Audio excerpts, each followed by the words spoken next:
Hello everyone. जैसा कि हम लगातार लेखन शैली का अभ्यास करते जा रहे थे, लेकिन उस लेखन शैली के अभ्यास के बावजूद अभ्यर्थियों के मन में ये संदेह था कि सामान्य लेखन शैली अभ्यास तो बहुत आसानी से हो जाता है, उन प्रश्नों को हल करना, उनके उत्तर लिखना काफ़ी आसान रहता है, लेकिन आरएएस मुख्य परीक्षा में जिस प्रकृति के प्रश्न आते हैं, क्या उन प्रश्नों को लिखना भी उतना ही आसान होता है? तो उसके लिए आरएएस मेंस 2021 के प्रश्न पत्र में जो इतिहास वाला सेगमेंट है उससे शुरुआत करते हैं कि कैसे प्रश्न पूछे जाते हैं, उनके उत्तर कैसे लिखने हैं, किस तरीके से जो हम अभ्यास कर रहे हैं वो किस रूप में सार्थक है कि वो आपको मुख्य परीक्षा में भी मदद करेगा। आइए देखते हैं।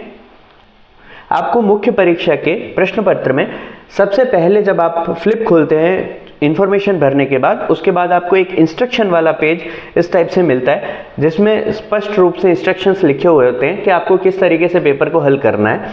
इसके बाद एक रफ स्पेस दिया हुआ होता है, एक पेज भर के उसका पूरा खाली पेज दिया होता है और फिर प्रश्न जो हैं वो प्रारंभ होते हैं। मुख्य परीक्षा की खासियत यह है कि उसमें स्थान निर्धारित किया हुआ है कि कितने स्थान में आपको वो उत्तर दे देना होगा, तो उसी अनुरूप हमें उत्तर लिखना होता है जितनी जगह निर्धारित की गई होती है। देखते हैं वन बाय वन प्रश्नों को। लिखा है भारतीय वैदिक दर्शन की परंपरागत यानी कि रूढ़िवादी 6 शाखाओं में से किन्हीं 4 का नामोल्लेख कीजिए। तो एक बात स्पष्ट है कि इसने जितना आप बेसिक इंफॉर्मेशन आप जानते थे उसको क्लियर कर दिया है प्रश्न में कि मैं उन परंपरागत शाखाओं की बात कर रहा हूं जिसके अंदर 6 शाखाएं दी हुई है। रूढ़िवादी जो शाखाएं हैं, भारतीय वैदिक दर्शन यानी एंशिएंट इंडियन हिस्ट्री का क्वेश्चन है ये कि ये जो 6 शाखाएं हैं उनमें से किन्हीं 4 का नाम आपको लिखना है। अगर आप 4 शाखाओं का नाम लिख देते हैं तो निश्चित रूप से आपको 2 नंबर मिलेंगे, लेकिन उनको कैसे लिखना है वो देखते हैं। सबसे पहले हमने लिखा इस उत्तर के अंदर कि दर्शन शास्त्र की 6 परंपरागत शाखाओं को षट दर्शन के नाम से जाना जाता है। तो सबसे पहली इंफॉर्मेशन हमने दी कि भैया जिन शाखाओं को आप पूछना चाह रहे हैं वो कुल जो 6 शाखाएं हैं उनको हम षट दर्शन के नाम से जानते हैं, षट दर्शन उनको कहा जाता है। उसके बाद हमने लिखा जो निम्न है, बिल्कुल भी स्पेस को वेस्ट नहीं करना है, जगह को खराब नहीं करना है। हमने एक लाइन में एक बेसिक इंट्रोडक्शन दिया और उसके बाद जो निम्न है करके जो उत्तर मुख्य रूप से पूछा है उसको लिखने की कोशिश की है। ठीक है, तो जो निम्न है आपको डेफिनेटली, अगर आपने थोड़ा भी ध्यान से पढ़ा हो तो ये 6 के 6 शाखाओं के नाम आपको याद होंगे, तो उनको लिखिए आप, आपके पास पर्याप्त स्पेस भी है। पहली शाखा लिखी न्याय, उसको किसने दिया वो ब्रैकेट में लिख दिया कि भाई गौतम ऋषि ने न्याय दर्शन दिया था। न्याय शाखा जो है वो व्युत्पन्न या प्रतिपादित किसने की थी? गौतम ऋषि ने की थी, तो हमने लिखा न्याय और ब्रैकेट में लिखा गौतम ऋषि। दूसरा लिखा सांख्य, दूसरी शाखा कौन सी है? सांख्य, और इसको लिखने वाले, इसको प्रतिपादित करने वाले कौन थे? कपिल मुनि। तो सांख्य किसने दी है? कपिल मुनि ने दी है। तीसरी शाखा योग, जो किसने दी है? पतंजलि ने दी है। तीसरी शाखा योग पतंजलि ने दी है, हम बहुत अच्छे से जानते भी हैं। चौथी वैशेषिक, और वैशेषिक शाखा दी है कणाद ने। किसने दी है? कणाद ने। पांचवी शाखा है पूर्व मीमांसा और छठी शाखा है उत्तर मीमांसा। तो पूर्व मीमांसा किसने दी है? जैमिनी ने दी है, एक ऋषि का नाम होता था जैमिनी, उन्होंने दी है पूर्व मीमांसा, और उत्तर मीमांसा जो है वो बादरायण द्वारा दी गई है। तो हमने 6 शाखाएं हम जानते थे, फटाफट से 6 के नाम हमने लिख दिए। साथ में एक इंट्रोडक्टरी लाइन लिख दी कि भैया जिन 6 शाखाओं की आप बात कर रहे हैं उन्हें इकट्ठे समेकित रूप से षट दर्शन के नाम से जाना जाता है। तो यहाँ 2 में से 2 नंबर आपको मिलने वाले हैं। 1.5 मार्क्स भी काटा नहीं जा सकता इसके अंदर, 1/4 मार्क्स भी इवन नहीं काटा जा सकता। पहला प्रश्न था जिसका उत्तर कैसे लिखना है आपको समझ में आया होगा, बहुत सामान्य सा प्रश्न था। अगर आपने एंशिएंट हिस्ट्री का, इंडियन हिस्ट्री का थोड़ा सा भी बेसिक कॉन्सेप्ट पढ़ा है तो आप ये उत्तर कर पाएंगे। आगे बढ़ते हैं। दूसरा प्रश्न है रावण हत्था क्या है? देखिए रावण हत्था जो है उसके बारे में हम छोटी मोटी जानकारियां जानते हैं। हमको पूछा है रावण हत्था क्या है। ठीक है, तो क्या है का तात्पर्य केवल संरचना की बात नहीं हो रही है, केवल उपयोग की बात नहीं हो रही है। ठीक है, ओवरऑल इंफॉर्मेशन आपको इसमें देनी होगी और क्वेश्चन कितना है? 2 मार्कर। तो हमको इसको इस तरीके से लिखना है कि ज्यादा से ज्यादा अंक हम चुरा सकें या हमको एग्जामिनर जो है वो प्रोवाइड कर सके। संरचना सबसे पहली जो बात हमने लिखी वो क्या लिखी, इसकी संरचना। हमने कहा आधे कटे नारियल पर बकरी की खाल मढ़कर लौकी के तुम्बे से उसको जोड़ दिया जाता है। यही संरचना क्या है, रावण हत्था है। आधे कटे नारियल पर बकरी की खाल मढ़कर उसको लौकी के तुम्बे से जोड़ दिया जाता है और उस पर फिर कितने तार जोड़ देते हैं, 9 तार जोड़ देते हैं। तो हमको ये इंफॉर्मेशन पता थी कि रावण हत्थे में 9 तार होते हैं, तो हमने फैक्ट इस आंसर के अंदर डाल दिया। तो ये उत्तर ज्यादा ब्यूटीफुल हो गया, सुंदर हो गया। दूसरी बात हमने लिखी प्रकृति। हम छोटी छोटी हेडिंग्स डालते चल रहे हैं, ये केवल पैराग्राफ में ही लिखना चाहिए या केवल पॉइंट्स बनाकर ही लिखना चाहिए, ये सब बेतुकी बातें हैं। आप किस तरीके से इंफॉर्मेशन, जैसे ये पहला था तो हमने इस स्पेस का हमको यूज करना था, हमारे पास इतना स्पेस ही नहीं था कि 1 2 3 4 ऐसे नाम लिखते, तो हमने उस स्पेस को कैसे यूटिलाइज किया, पहला यहां लिख दिया, दूसरा यहां लिख दिया, तीसरा यहां बीच में, चौथा फिर पांचवा। तो ये आपका विवेक है कि आप उस उत्तर को कैसे प्रदर्शित करते हैं, उसी आधार पे आपको अंक दिए जाएंगे। तो दूसरी बात हम लिखते हैं रावण हत्था में प्रकृति। हम कहते हैं कि भैया ये एक तत्व वाद्य यंत्र है। प्रकृति कैसी है, तार से बजने वाले वाद्य यंत्र है, तो इसको क्या कहा जाता है, तत्व वाद्य यंत्र कहा जाता है। तो रावण हत्था की प्रकृति कैसी है, तत्व वाद्य यंत्र की प्रकृति है। तीसरा बिंदु हम लिखते हैं उपयोग। तीसरा बिंदु हमने क्या लिखा है, उपयोग। तो गुर्जर और बगड़ावत जाति के जो भूपे हैं वो देवनारायण जी की फड़ का वाचन करते समय इस वाद्य यंत्र का उपयोग करते हैं। गुर्जर एवं बगड़ावत जाति के भूपे देवनारायण जी की फड़ का वाचन करते समय इसका यूज करते हैं। अब लिखा है आगे इसको बजाने का तरीका, अगला बिंदु ले लिया है, इन सब के नीचे अंडरलाइन भी की है। जैसे संरचना लिखा है तो देखिए यहाँ इसके नीचे अंडरलाइन की है, प्रकृति के नीचे अंडरलाइन की है, उपयोग के नीचे अंडरलाइन की है, ठीक है। बजाने का तरीका इसके नीचे अंडरलाइन की है। देखिए आपको अगर ये बहुत स्पष्टता से वहां नजर ना आ रहा हो रिकॉर्डिंग में तो पीडीएफ भी शेयर कर दी जाएगी। टेलीग्राम का नीचे लिंक दिया हुआ है, उस टेलीग्राम के ऊपर इस आंसर्स की पीडीएफ भी मैं शेयर कर दूंगा। तो हम लिखते हैं कि बजाने का तरीका, हम कहते हैं इसको गज की सहायता से बजाया जाता है।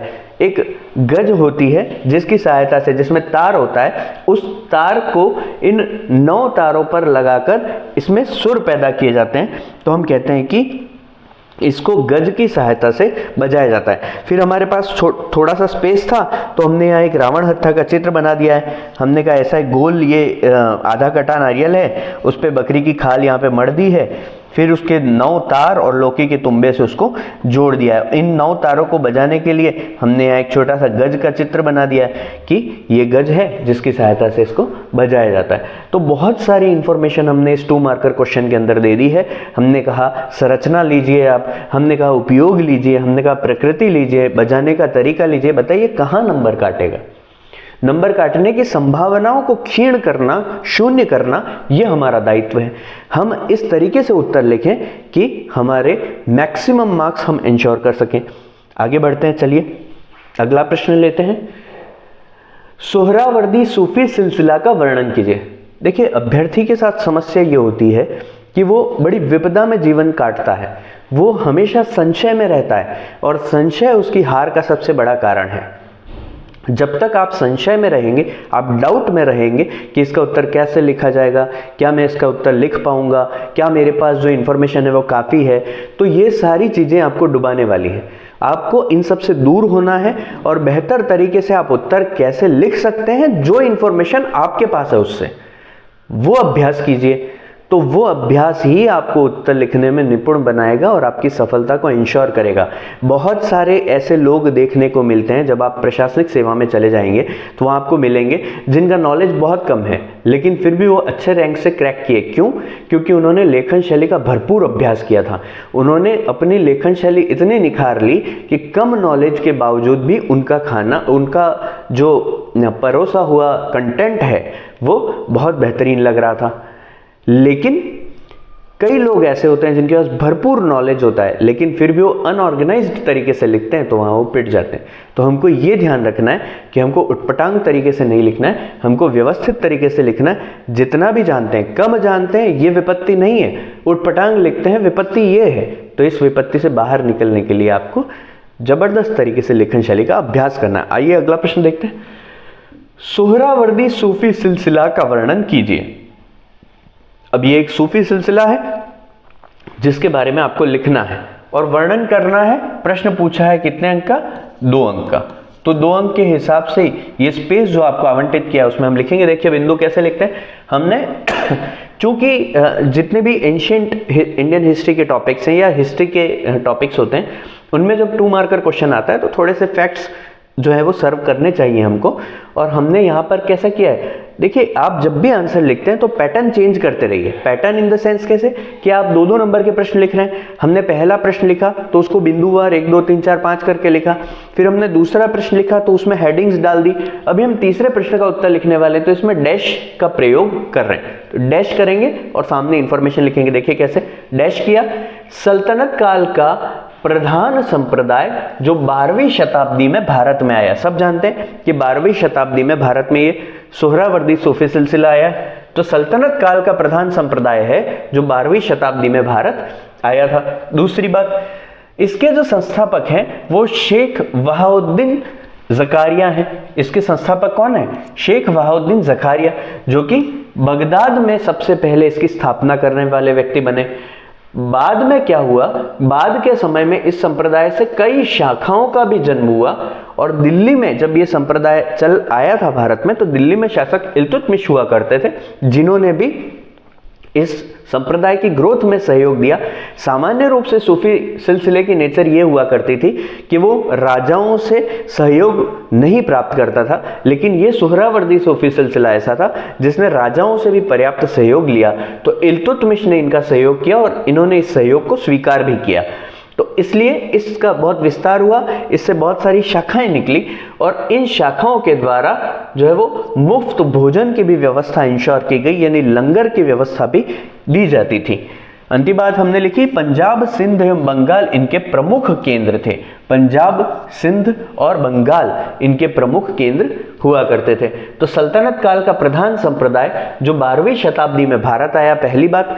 दूसरा, इसके संस्थापक जो है वो शेख बहाउद्दीन कौन थे? ज़कारिया। तीसरी बात कि इन्होंने सुल्तान के सहयोग को यानी इल्तुतमिश के सहयोग को स्वीकार किया। फिर हमने कहा बाद के समय में कई शाखाओं का निर्माण हुआ और इन्होंने दिल्ली के अंदर जो है वो लंगर का आयोजन भी किया, मुफ्त भोजन का आयोजन भी किया। पंजाब, सिंध और बंगाल इनके प्रमुख केंद्र थे। ये सारी बातें हमने लिख दी, तो यहाँ मैक्सिमम मार्क्स हमने इंश्योर कर लिए हैं। नाम क्या है? सोहरावर्दी सूफी सिलसिला का वर्णन कीजिए। अब जिसने बालक ने सामान्य तरीके से हिस्ट्री को पढ़ रखा है वो ये सब उत्तर कर पाएगा। इसमें कुछ भी खास बात नहीं है, कोई टफनेस नहीं है।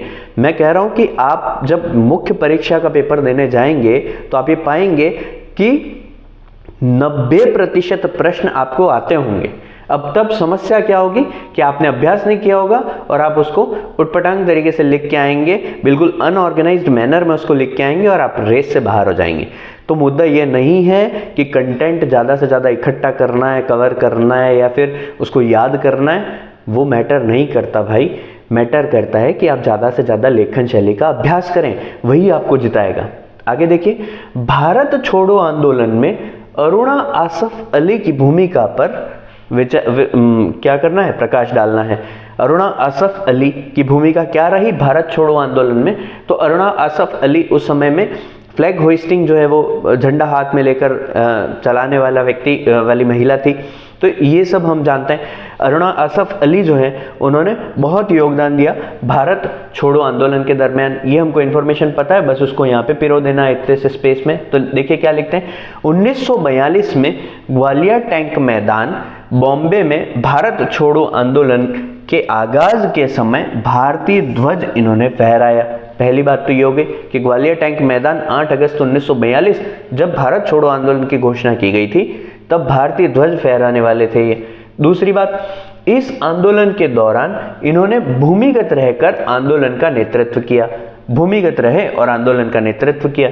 तीसरी बात, बड़े नेताओं की गिरफ्तारी के तुरंत बाद बॉम्बे में विरोध सभा का आयोजन किया, पुलिस से बचकर जन जागृति का कार्य किया, जन जागृति के प्रयास किए, सारी संपत्ति जब्त हो जाने पर भी आत्मसमर्पण नहीं किया। तो ये कौन थे? अरुणा आसफ अली, जिन्होंने क्या किया है? भारत छोड़ो आंदोलन के अंदर अपनी भूमिका को इंश्योर किया है। सबसे पहली बात क्या लिखी है कि जब ग्वालियर टैंक मैदान में हमने भारत छोड़ो आंदोलन का आगाज किया, उस आगाज के समय इन्होंने ध्वज फहराया। दूसरा, भूमिगत रहकर जन जागृति का काम किया। तीसरा, सारी संपत्ति जब्त हो जाने के बावजूद भी ये मैदान से हटे नहीं, डटे रहे और इन्होंने क्या किया है, इन्होंने भारत छोड़ो आंदोलन के अंदर एक्टिवली पार्टिसिपेट किया है। चलें आगे, अगला प्रश्न देखते हैं। लियोनार्डो दा विंची ने अपना प्रसिद्ध चित्र द लास्ट सपर कहां पर चित्रित किया था? लियोनार्डो दा विंची ने अपना प्रसिद्ध चित्र द लास्ट सपर कहां पर चित्रित किया था? अब ये बहुत हटकर प्रश्न था, सामान्य रूप से हम इसको नहीं जानते हैं, तो हमने उत्तर यहाँ लिख दिया है। लेकिन ऐसा कोई प्रश्न अगर आपको देखने को मिल जाता है तो इससे आपको प्रभावित नहीं होना है, क्योंकि ऐसा प्रश्न सामान्य रूप से लगभग सभी को नहीं आता है, तो इससे तनाव में नहीं आना है। वहाँ इसकी वजह से इतनी टेंशन नहीं ले लेनी है कि आगे वाले प्रश्नों को हम हमारा परफॉर्मेंस वो खराब हो जाए। तो अगर आता है तो लिखिए, जितना जानते हैं उतना लिखिए, जो आता है वो लिखिए, लेकिन प्रश्न को छोड़ के मत आइए, कुछ ना कुछ लिखिए, काट के 0 रख देगा, क्या पता उस समय उसकी मानसिकता क्या हो और एक आधा नंबर भी आपको मिल जाता है, तो वो आपके रिजल्ट पे बहुत बड़ा इंपैक्ट डालता है। तो आपको ये ध्यान रखना है कि प्रश्न छोड़ के तो बिल्कुल नहीं आना है। देखिए, लियोनार्डो दा विंची ने प्रसिद्ध चित्र लास्ट सपर कहाँ लिखा, तो केवल कहाँ लिखा वो लिख के आएंगे तो 2 नंबर तो मिलने वाले नहीं है, एडिशनल इंफॉर्मेशन आपको देनी पड़ेगी। तो हमने लिखा ईसा मसीह का उनके 12 अनुयायियों के साथ अंतिम भोज जो है वो क्या था, द लास्ट सपर था। ईसा मसीह द्वारा उनके 12 अनुयायियों के साथ अंतिम भोजन किया गया था, जिसे द लास्ट सपर की संज्ञा दी थी। और ये भोजन करते हुए दर्शाने वाला जो चित्र था उसी को हमने क्या कहा है, द लास्ट सपर। और ये 1495 में चित्रित किया गया है। और यहाँ पर मिलान शहर, इटली के अंदर मिलान शहर है, मिलान शहर के अंदर सांता मारिया करके स्थान है, वहां पर इसे चित्रित किया गया है, वहां पर इसे चित्रित किया गया। और पुनर्जागरण काल के भित्ति चित्रों में से ये एक रहा है। जो रेनेसां वाला काल था, पुनर्जागरण वाला काल था, उसके भित्ति चित्रों में से एक चित्र द लास्ट सपर भी है। और इस भोजन के बाद ईसा मसीह को गिरफ्तार कर लिया गया था, इस भोज के बाद ईसा मसीह को अरेस्ट कर लिया गया था, गिरफ्तार कर लिया गया था। तो ये क्या है, लियोनार्डो दा विंची, उन्होंने अपना प्रसिद्ध चित्र जो द लास्ट सपर चित्रित किया उसके बारे में इंफॉर्मेशन। यहाँ तक क्लैरिटी है। ये 2 मार्कर क्वेश्चन थे। 2 मार्कर क्वेश्चन कैसे लिखे जाते हैं, कैसे उनमें इंफॉर्मेशन प्रोवाइड की जाती है, ये सारी बात आज हमने की। हम नेक्स्ट वीडियो में 5 मार्कर क्वेश्चन देखेंगे और उससे नेक्स्ट में 10 मार्कर देखेंगे। तो इससे आपको कम से कम ये आइडिया मिलेगा कि चीज़ों को कैसे लिखा जाना है, तो बहुत आसान होगा आपके लिए लिखना सीखना। ये देखिए, आपके पास वही प्रश्न पत्र है जो पिछले वर्ष लड़कों ने अटेम्प्ट किया था। तो बहुत आसान है, बहुत सामान्य है, बस थोड़े बहुत अभ्यास की आवश्यकता है। आपको बहुत बहुत शुभकामनाएं, अच्छे से तैयारी कीजिए, लगातार लिखने का अभ्यास कीजिए, अपने आप को बिल्कुल संशय में, डाउट में मत लाइए, कॉन्फिडेंस रखिए, आत्मविश्वास आपको जिताएगा। अगर अब पैनिक हो जाएंगे तो दौड़ से बाहर हो जाएंगे बेवजह, ठीक है। अब तक की सारी मेहनत, सारा प्रयास, 100 से अधिक नंबर प्रीलिम्स में लाना, सब व्यर्थ हो जाने वाला है। इसलिए अपने आप पे भरोसा कीजिए, खूब पढ़िए, खूब मेहनत कीजिए।